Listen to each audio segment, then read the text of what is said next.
Bukas po, isang asteroid ang inaasahang daraan. Mahigit 14 na milyong kilometro ang layo sa ating mundo. Para sa mga siyentipiko at eksperto, pagkakataon ito para mapag-aralan ang asteroid. At wala rin daw dapat ikabahala dahil hindi raw ito tatama sa ating planeta. Nakatutok si Jamie Santos.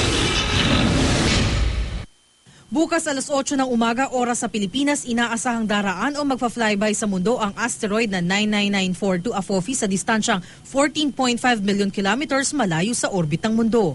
2004 daw nang madiskubre ng National Aeronautics and Space Administration o NASA ng Amerika ang 99942 Apophis. Nakita ng mga eksperto na posibleng dumaan ito sa kinabibilangan nating galaxy.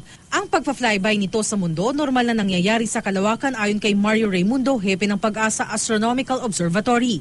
Kaya wala raw dapat ikabahala. Hindi raw makikita ng naked eye ang pagdadaan ng asteroid, kundi sa pamamagitan lang ng makabago at malalaking telescope. Parang isang normal na bituin na kaya lamang ay lumalakad.